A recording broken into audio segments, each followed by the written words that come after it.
আল্লাহ তো বললো তুই ডাক দিতে দেরি, আমি দয়ার চাদর দিয়া তোকে রেজার চাদর দিয়া ডাকতে দেরি করি না, মাগফিরাতের ভিতরে ডুবাইতে দেরি করি না, ছুটা আয়েশা তোকে সান্ত্বনা দিতে দেরি করি না। লা তাহসান, চিন্তার কোনো কারণ নাই। গফারতু লাকা যুনুবা ওয়াল আওসার, তোর গুনাহ খাতা মাফ করে দিলাম। ওয়ালি আজলিকা সাম্মাইতু নাফসি আল আজিজুল গফফার, তোর জন্যই আমি আজিজুল গফফার। কথা কি বুঝাইতে পারলাম? হ্যাঁ, উচিত ছিল না? ছিল না? হ্যাঁ, কিন্তু আমার জাতি আজকে করবে কি? একটু পরের থেকে তো শুরু হবে, ঠিক না? হ্যাঁ হ্যাঁ, যতগুলা টাকা বাজির পিছনে খরচ হবে, হয় অতগুলা টাকা যদি গরিবের পিছে খরচ হইতো। গরিবের পিছনে খরচ হতো। মা বাবা যদি সন্তানকে একটু বুঝাইতো, মা বাবা তো বুঝায় না, নাহলে সন্তান টাকা পায় তো পায় কোত্থেকে? সে বাজি কিনলো তো কিনলো কোত্থেকে? হ্যাঁ, লক্ষ লক্ষ টাকার বাজি।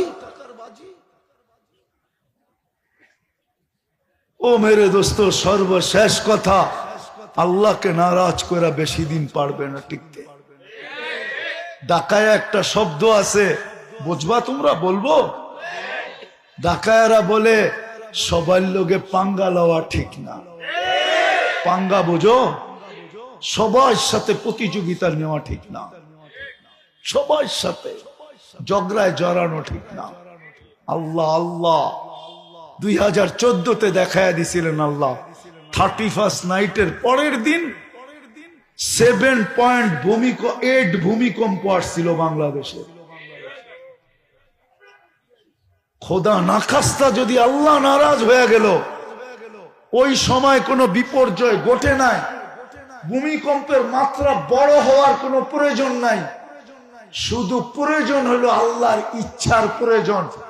এক মাত্রায় ভূমিকম্প আসবে, এক মাত্রায়, আর মাটির সাথে মিশায় রেখা চলে যাবে।